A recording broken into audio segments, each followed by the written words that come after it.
को जोड़ना हो, जब वाक्यों को जोड़ना हो, वाक्यों को जोड़ने के लिए, वाक्यों को जोड़ने के लिए ये छोटी की का हम लोग प्रयोग करते हैं। वाक्यों को जोड़ने के लिए, वाक्यों को जोड़ने के लिए हर्षई का प्रयोग करते हैं।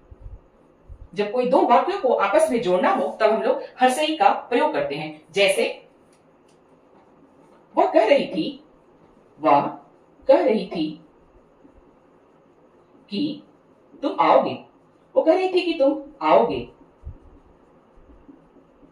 यहां देखते हैं हम लोग, जो यहां की है ये दो वाक्यों को जोड़ रही थी। वो कह रही थी, कहने वाली कोई और थी कि तुम आओगे, तो यहां दो वाक्यों को जोड़ा जा रहा है। एक और है वाक्य, रमेश कल कह रहा था कि मास्टर जी बीमार हैं।